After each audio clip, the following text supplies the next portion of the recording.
Welcome back to Trenton State Dynasty here on College Football 25. There is a scheduling bug that exists in the game.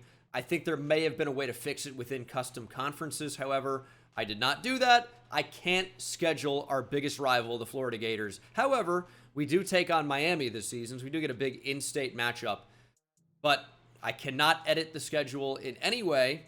This is what we have, including taking on #1 ranked Penn State. So we'll play an FCS team, probably blow them out, and then have to go on the road. No, well, we get home field at least. But playing the #1 team in the nation with a win, that would be fantastic. We're preseason ranked #7, and this is where the board sits. We've allocated all of our hours into scouting and offering scholarships. There are a number of very good players in this class. Of course, we have a lot of players that are not scouted, but we found out what we could about some of these guys and offered on the ones who were good enough to be on our team. And of course, over the course of this season, we'll kind of figure out more and more who the best fits are going to be. And I will show you guys all of that in the next week. So here in week 0 is kind of where we really figure out who we might have a chance to get. Now, because of how good we were last year, a lot of our ratings have gone up, right? We're 2.5 star now for Team Prestige, which is not good. But now that we've joined the ACC and we've had our coaching staff here mostly for a while with head coach Gene Dengus, and we're an A-level championship contender, more players are willing to give us a shot. Now, campus lifestyle is always going to be a C-. Academic prestige is always going to be a D-. But everything else can be upgraded. And with the more success that you find on the field, the higher a lot of these ratings will be. And especially pro potential, as we could potentially get a player or two drafted this year. And right now we have to decide, all right, how do we want to go about this? So if you look at quarterback, we're always looking for QB, but maybe less so this year. We do have a number of prospects already that like the idea of playing in Trenton, Florida here, like Oliver Scherf. 93 speed, 96 throw power, 91 acceleration. Very rare to find a 90-plus speed quarterback in the current build of the game, and that's why I like Levi Triplett, 90 throw power, 89 speed, and also very accurate. These two are very, very good players, although I think we may only be able to get one, and the better player, in my opinion, is Oliver Scherf. Now, is he going to be more challenging to get? They both look like if we want either one, we'll be able to get them, right? We know we've been looking for that top tier RB1 for a while now. They just don't exist. We have not been able to find a true top tier running back in this series so far, really, which is super unfortunate. Either they don't like us, they won't give us a chance, or they're just not good enough. Like, I typically would prefer a top tier elusive back, and those guys just don't exist. It's tough to find a combination of athleticism, quickness, and power, and somebody that actually wants to be in Trenton. Bobby Folan was really the best that I was able to find. 92 speed, 92 change direction, has a 360 ability, 82 juke move. Could be a player we go after pretty strongly, but we only have 500 hours. So even though that's gone up from where it's been in recent years, still pretty low. We're also trying to get some big-time receivers in the mix, like Mike Clinton, who I think we might have a pretty good shot at, like Duke Muamba. So we'll rearrange these points, and I'll kind of show you my top targets. The last thing I'll say about it, because it was a big point last year, is the one position we're not going to go after super strongly is going to be corner. That doesn't mean we're not going to take a safety, but corner we can afford to be a little bit more lax on, because we had such a good defensive back class last year. I honestly think we're good recruiting it for about a year. Although I do feel that before we talk about more recruiting, it's important to get kind of a temperature check on the team, as this is the best the team has ever been. We're headlined, of course, by true sophomore linebacker Mitch Dora, the Explorer, but we brought in a transfer. Quinnen Ford was thought to be our highest rated player until transfers don't get any type of offseason training. Very stupid. So Mitch Dora ended up being the #1 player on the team. But Quinnen Ford will be our highest rated corner. Should be very, very good for us. And we have a number of players that received big upgrades in the offseason. If you want a more in-depth breakdown, check out the offseason video. But Willie Allen could be a starting corner for us this year. Zaire Nagy was redshirted, but could be a starting corner for us this year. So guys like Emmanuel Berlin, the Berlin Wall, playtime might be cut a little bit.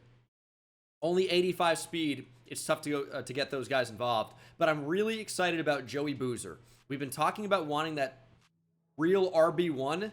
I think Joey Boozer could be that guy. Elite development trait. Of course, was a 4-star coming out of high school. Elusiveness is great.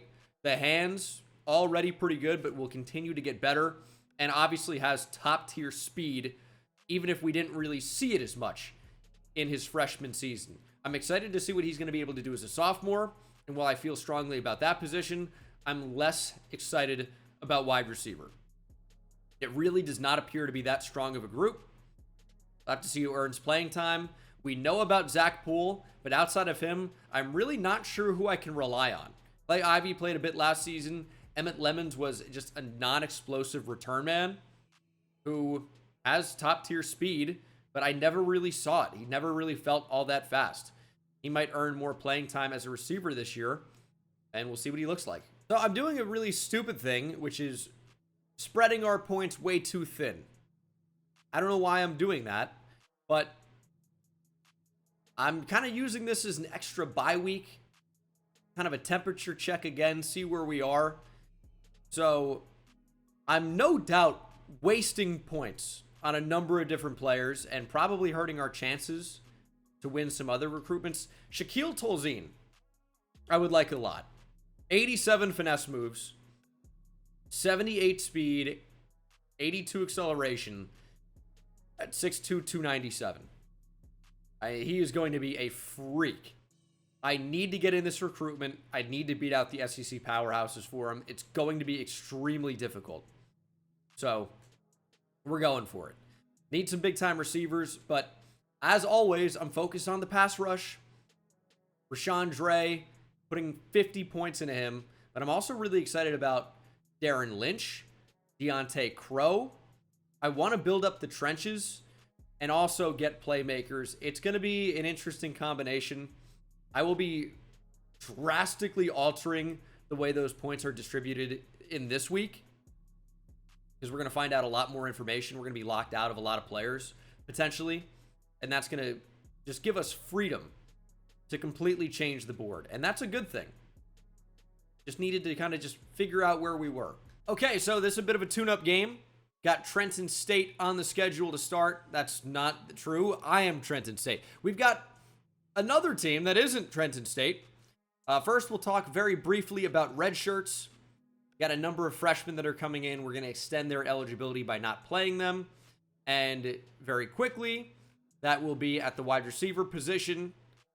Frederick Coates, Frederick Stockton. We got a couple of Fredericks coming in. Channing Dimke, Maurice Maples.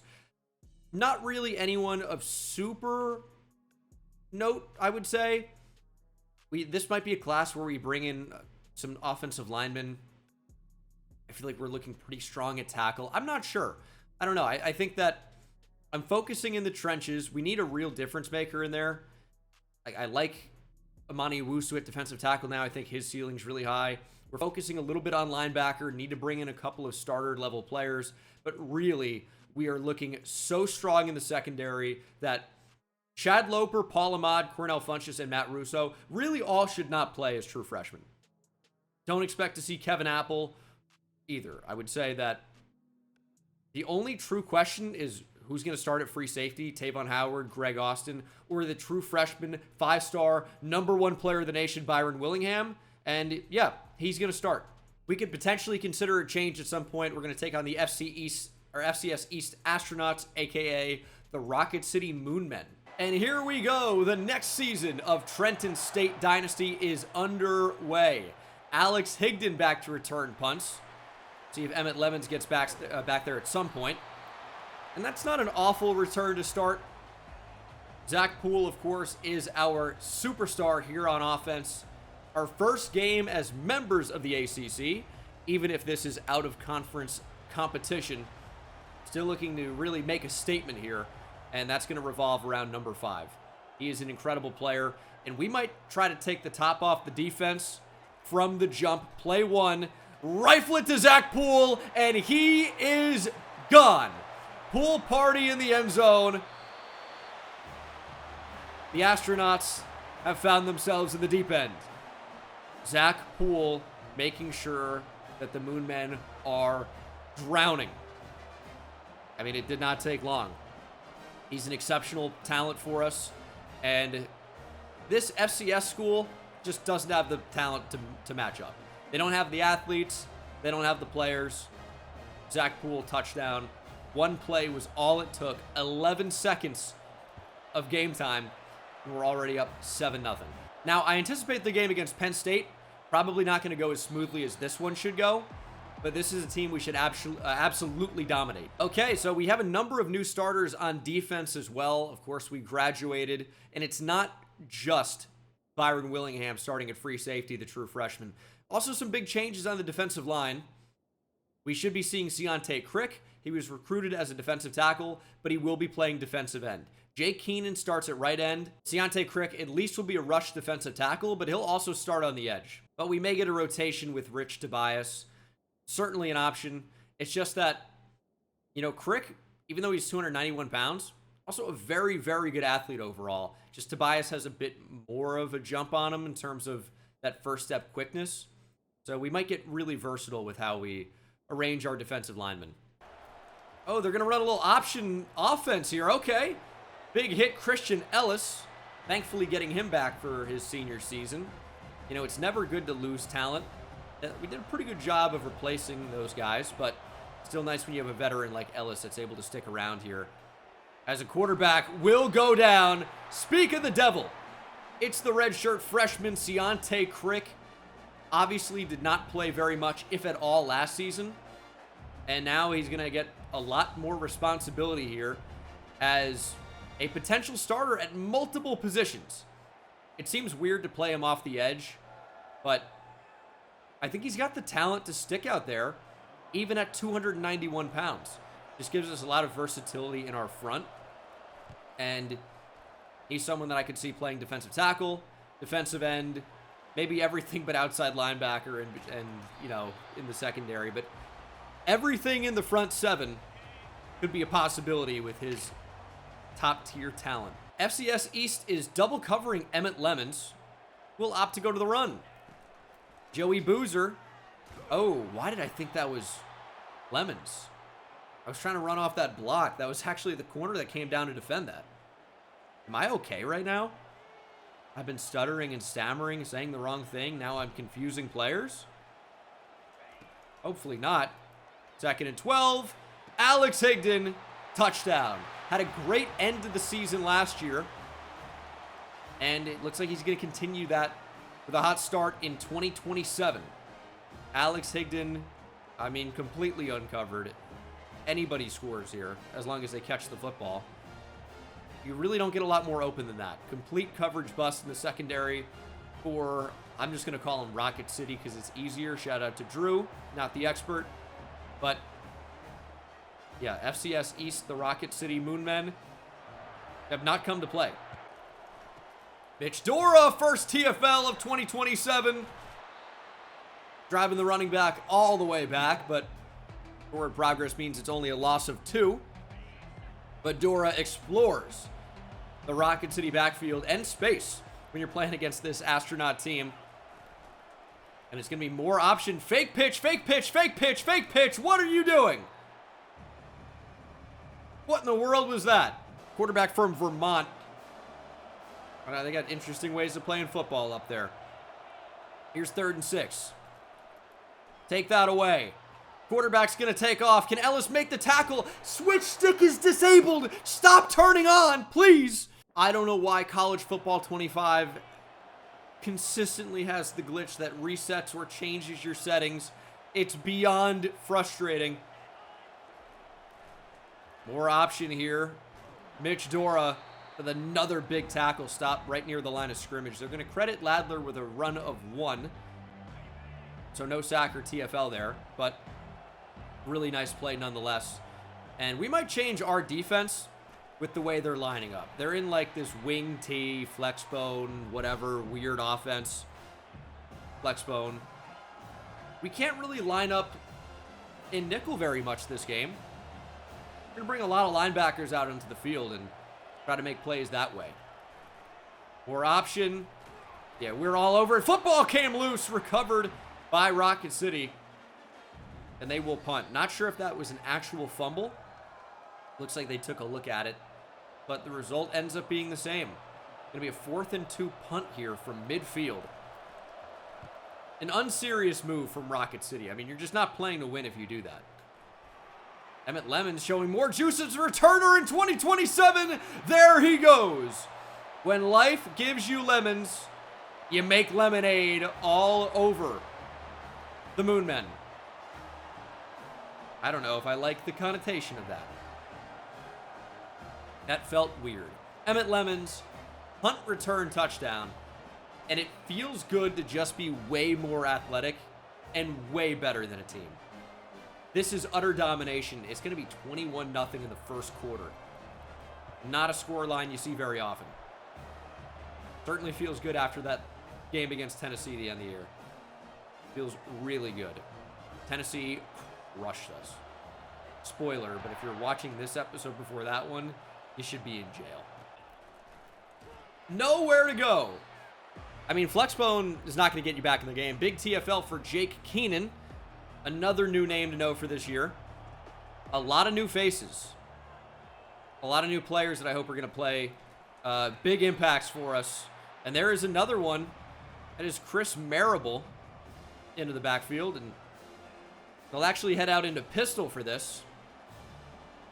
Maybe they'll actually try and throw the ball downfield on 3rd and 13. They do have an up man. And it looks like he's going to be the target here. Not going very well. With the way this is going, we're going to see Manu Incognito and Austin Hill in this game. And maybe a significant amount of them. Of course, backup and 3rd string quarterback. Austin Hill is the QB. Redshirt freshman with elite development trait at quarterback. And we know Streeters is going to continue to light it up if we throw the ball. As Tyler Branham gives us plenty here down to the 11-yard line as we come to the end of the first quarter. We are up by a convincing 21-0. And this is just going to be one of those games. If you're not interested in seeing the team play to its fullest potential, this is not going to be the episode for you. A Streeter just has the speed to outrun his pursuers and will find the end zone absolutely untouched. I don't know how that happens. He's just a better athlete than the guys chasing him down. It's an incredible run, incredible effort. I cannot believe he was untouched. But it is a touchdown. 28-0 pending the point after, which we're just not going to miss. Let's take one more look at this because it was such an incredible effort. I mean, it's within a centimeter. Dive at him or something. If you're a Rocket City fan, that's what you wanted to see Jernigan do. He didn't even try. Tried to chase down Henry Streeter, and it's not something you're going to be able to do. He's made better players than some FCS guy look silly, so imagine what you're going to look like. That, probably. Or definitely. Just happened. Nowhere to go. Mitch Dora into the backfield for another TFL. Well, it's not exactly a good game to test the new freshman free safety. #1 player in the nation in Byron Willingham. As this is purely runs and screens, and that's an interception. The Berlin Wall is still up in Trenton, Florida. Emmanuel Berlin with a pick six. This offense is terrible. And our defense looks incredible right now. Again, where was this against Tennessee? God, we look bad in that game and look amazing in this game. Be 35-0. I don't know what they're doing. Pressure by Ciante Crick really helped that happen, but I think that would have happened either way. Emmanuel Berlin, what a player. Final year here in Trenton State. I don't know how much more playing time he's going to get, but for right now, he's still making plays. They're going to keep trying this. They might end with less than 20 total yards. I mean, this is a sad effort. I don't know that they have any downfield pass plays in their playbook. It's purely runs, reads, and screens. Down goes the QB again. That's Ladler being sacked by Morgan Merriman. This is an ugly, ugly scene here in Trenton. Can't even get a good gauge of how talented our team is. I mean, more talented than this team, no question, but I mean, it's so much to the point where it's the easiest thing of all time. Joey Boozer. Win or lose, we booze. Joey Boozer says you got to be 21 to enter the end zone, and we're going to be doing a lot of that this season. Joey Boozer, what a ball player. And you could really see the burst on that run that maybe wasn't there last season. And I know who we're playing, I get that, but you could see the explosiveness that time. I just didn't see it a whole lot last year.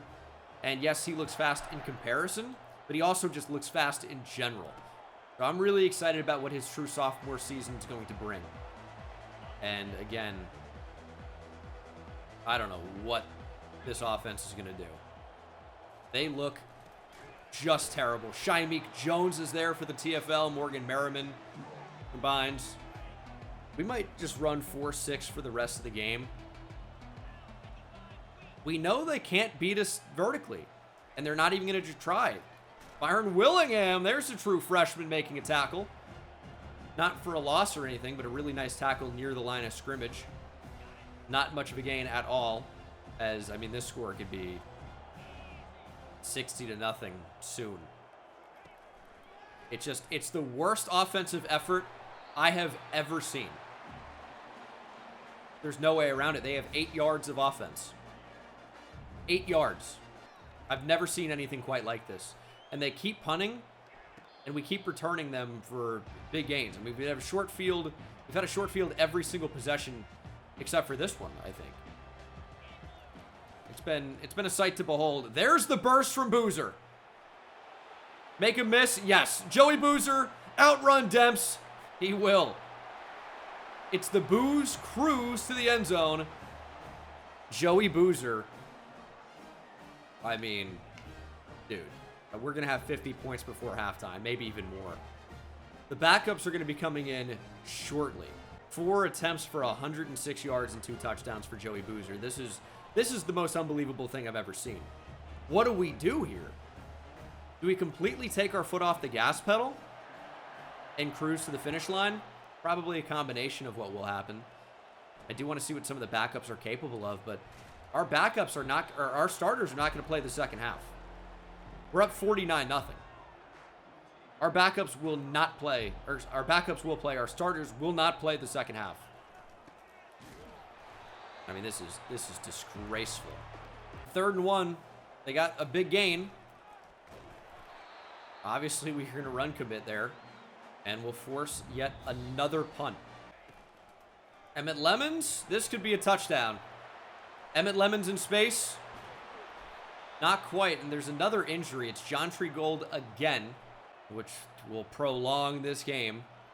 And the long-suffering death of the Rocket City Moonmen. And it's an ugly death. Another injury. Insult to injury. All right, we got Moses into the game. And the white C parts there for Moses as he walks into the end zone. Touchdown. That's a little Red Sea reference, but they're wearing white uniforms. You get it? Maybe you have to know a little bit about Moses in order for that to make sense. Either way, it is going to be a minimum of 56 points here in the first half. That is true freshman running back out of Georgia, Jamal Moses. Don't know how much he's going to play here as a freshman. John Gold injured again, the 3rd time this game, but who knows? Just because they're a freshman doesn't mean automatically they're going to wear a red shirt, right? We're trying to play the best players that we can to give us the best chance to win, and sometimes that means playing true freshmen, like Byron Willingham. I mean, George Nwangu might end up wearing the red shirt, a linebacker with pretty good speed that could play, but also, you know, doesn't have to necessarily. And this is just an ugly, ugly game. Now, they're spacing it out a little bit here. 3-by-1, trips right. And they actually will move the ball positively. It's better than whatever flexbone run crap they were doing. But on 3rd and 5, yeah, I guess how do you not go back to it? I'm not sure they can pass out of this unless it's a screen. We're going to run commit. And we will bring down the quarterback. That is Byron Willingham, the 5-star, true freshman free safety, getting a sack before an interception. Who would have guessed that? Against this team, I guess probably everybody. You're not going to be able to intercept them. They don't throw the ball. Maybe the second half they're going to change their ways, but this was about as ugly of a game as I've ever played. And I guess we'll try a 54-yard field goal to end the half. It's not makeable. All right, Lemons clear out, Pool quick out, and a potential quick hitter. See, the problem there is I didn't realize there was play action. I guess I didn't read it because it clearly says motion, play action, switch sail. Didn't read it, but we still have 1 second on the clock. We can try a 48-yarder, a little bit more manageable, a little bit more wind, but it does not matter. Right down the middle, and that is an incredibly dominant first half. I mean, you may never see a game like this again, and this is why I don't like to schedule FCS teams at this stage. We didn't have a choice. You have to play who's on your schedule. We couldn't change it, and this is what you get. We look like the #1 team in the country. Joey Boozer averaging 26.5 yards per carry, 4 rushes for 106 yards, 2 touchdowns in a dominant first ever start for him. Of course, was a true freshman last year, and we brought in a transfer running back who served as well, but it's Joey Boozer's time to shine, and he is shining bright. As I tried to mention many times, you will see the backups for the second half. I don't think it's going to change much, honestly. I think we're still going to dominate. In case you're curious on the total stats here, 1 first down for Rocket City. They have 16 yards of total offense to our 293. They average 1 yard per pass and half a yard per run. Oh my goodness. 3rd and 5. They're moving the ball a little bit better against our backups, but still not well because they're very bad. And that's going to be a throwaway. Pressure was there, and in what is not a shock twist, the Moonmen will punt. Okay, so we'll see what the offense can do with our backups. And it's backups everywhere. Clay Ivy's playing. Durante Basher's at tight end now, wearing number 41. That's disgusting. Cochran's got some pretty good speed. Russ Cleveland, of course, into the backfield. We'll give him the football. Wearing number 1. I mean, you got to be playing wearing a number like that. But he just doesn't play very much. Because I prefer Joey Boozer. They have a similar skill set. Boozer's just significantly better. And already the offense with the backups looks a lot worse. Not that it's necessarily very bad, but it's way worse, clearly, as we are being stopped a little bit. In fact, we're going to have to punt. I don't know what that effort was. It wasn't good. Didn't really read the field at all there. But I'm disappointed to have to punt in this game. Thought that might have been blocked for a second, but that's okay. No, don't touch that. All right, dude. Why? Ooh, this can be a big game. Yeah, the backups are not as dominant here. And now we still do have some starters playing at certain positions because Deontay Crick is like a backup defensive end, even though he actually does kind of start. Same thing with Rich Tobias. I mean, DJ Grimes plays a lot. So there are some like starters still working their way into the game depending on the formation. But it's mostly backups. There's Tavon Howard. I mean, Michael Roderick's in the game. We might make some changes. I do want to see more Byron Willingham. I don't want him to just only get, 2 quarters of FBS play under his belt and then go take on the #1 team in the nation in Penn State next week. I'm looking to get him a little bit more experience in that. I might see if Greg Austin can play. But a lot of my questions are in the secondary. And we have questions on the D-line as well. The only position that's really unchanged are our linebackers. Mitch Dora started last year. Morgan Merriman started last year. Rhymes kind of worked into the rotation a little bit. But the D-line's changed a lot, even though we still have some starters, like Shameik Jones returning. A lot is different.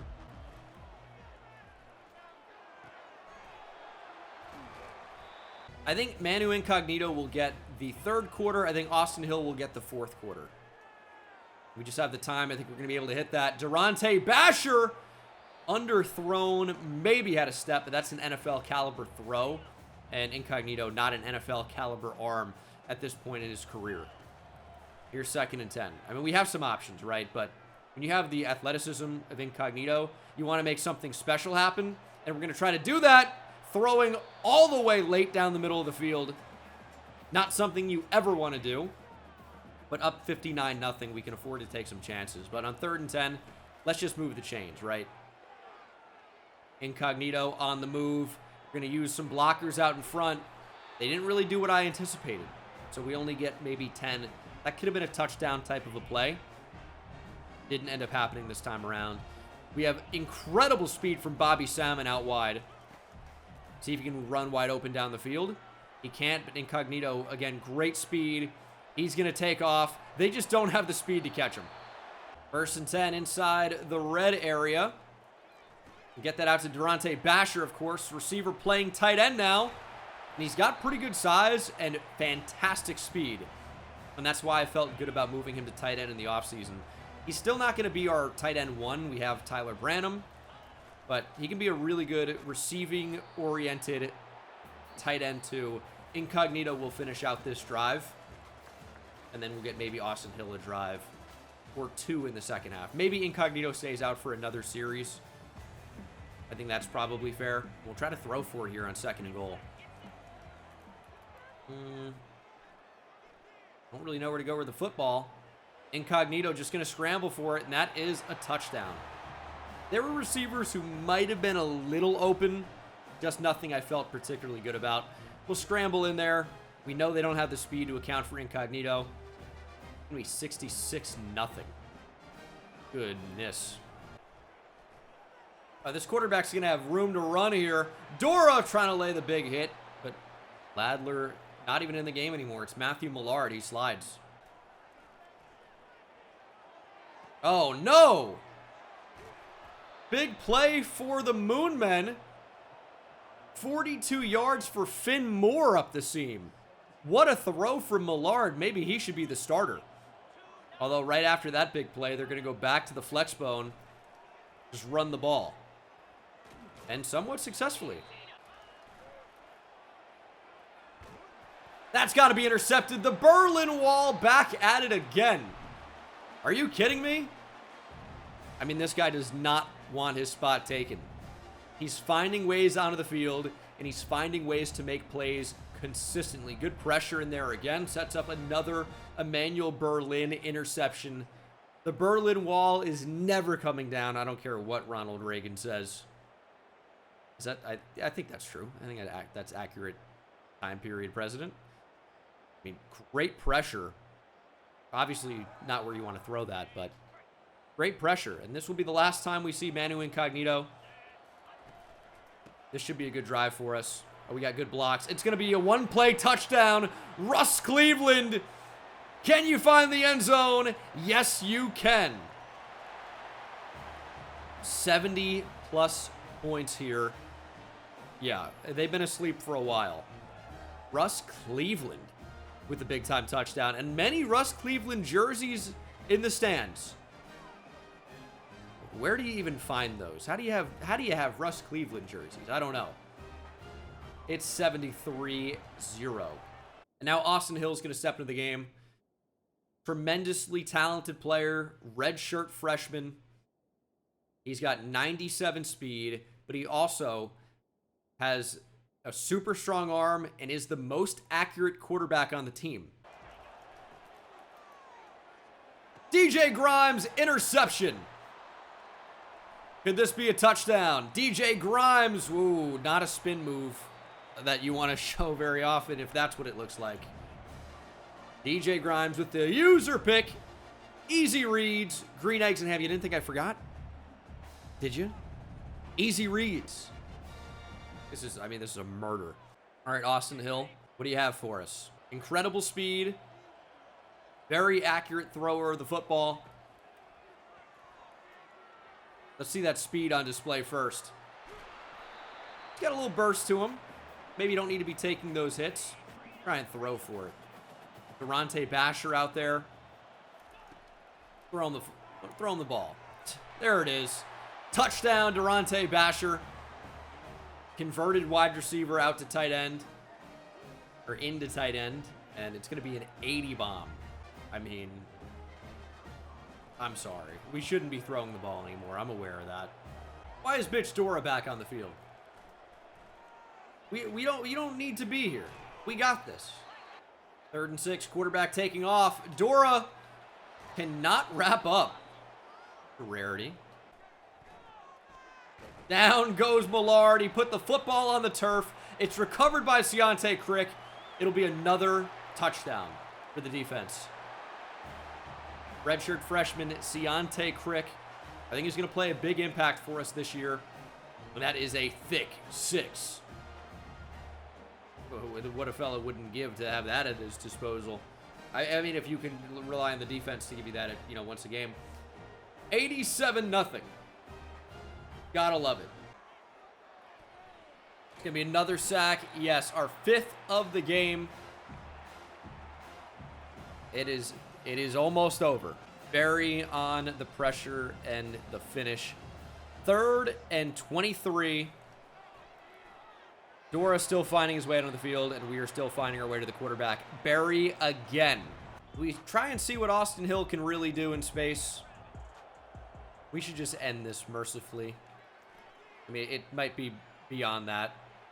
Austin Hill, bomb to the end zone. Got it! Springer drops it.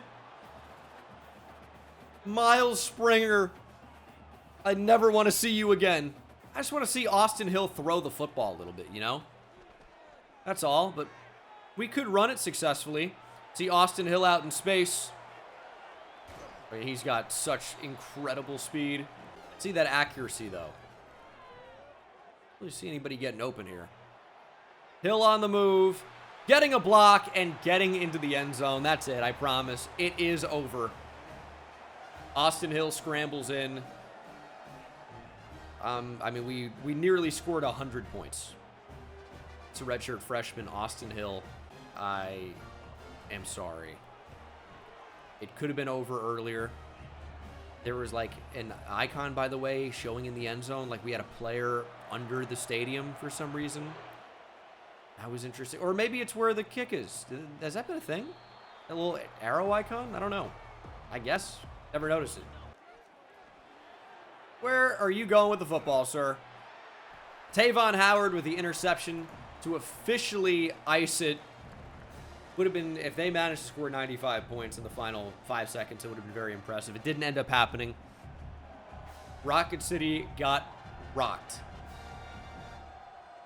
I mean, that was one of the worst performances fathomable by Rocket City. 94-0. If you made it through that, we scored 0 points in the 3rd quarter, by the way. If you made it through that ass kicking, I applaud you. I mean, we didn't, in all things considered, we really didn't have that many yards. 520.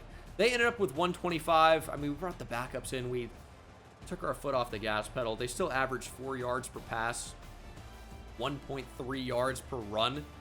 Streeter went 6 for 6 for 170 and 2 touchdowns. Incognito 2 for 5 for 39 yards. Hill could have been way better than this, but 1 for 3 for 2 yards and a touchdown. Rushing, Incognito 4 for 41 and a touchdown.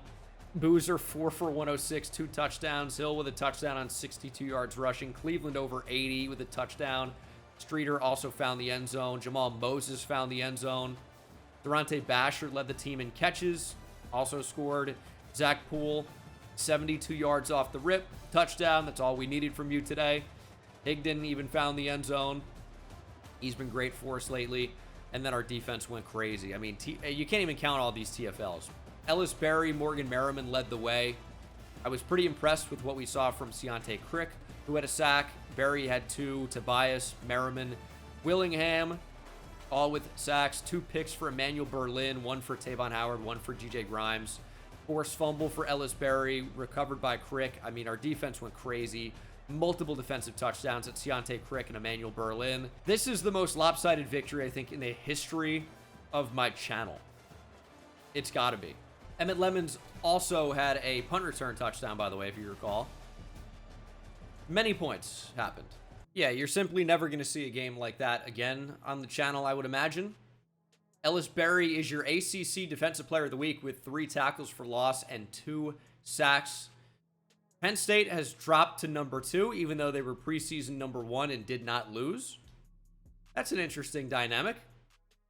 We moved up from 7 to 6, but Florida State beat Georgia, who was preseason number 2, and Florida State beat them, like, handedly, I would say. 31-17. Georgia drops to 9. FSU up to number 1, and I honestly don't hate that. But this is a tough matchup for Florida State this week at number 11, Tennessee. We played Tennessee in the college football playoff, of course. They dominated us, so that could be tough. Tennessee did open the year with a loss, though. Real close one. At home versus Clemson. Number 3 team in the nation. All right. What a start to this college football season. I mean, 94-0. I just don't think we're ever going to beat again. I mean, I could, if I wanted to, I would say, because we really didn't try to run it up that much. I mean, I left points on the table. If we wanted to, we could drop 100. I mean, that felt like freshman difficulty. That was the most unbelievably easy game I have ever played, but it was Heisman. I imagine things will be a little bit more difficult against number 2 Penn State. We have 5 hours remaining. We've been locked out on Clark Skaggs, who we were not pursuing. I just thought he'd be too difficult to get. Definitely a very good player. 5-star player. Just going head-to-head against Oregon for a guy like that, it's really not going to happen. And when we have someone that's very similar in Darren Lynch, who, although he's not a 5-star, he still looks very good, and I think will be a lot more obtainable. I think it just didn't make sense to pour resources into someone that we just probably were not going to get. But now it's time to, change how we're recruiting some of these guys, as Shaquille Tolzien is into our top 5. We know we fit for coach prestige. Now is going to be the point where we probably start to sell. Just don't know what the other one is. We'll see if we can figure it out. But I will update you guys in the next episode. We are taking on number 2 Penn State. What a matchup that should be. Penn State is a 91 overall. We are not too far off. Of course, that is your game of the week. At Trenton State, home field advantage could be big. We are the number 6 team in the nation, trying to win a national championship this season. I'll see you in the next one. Take it easy.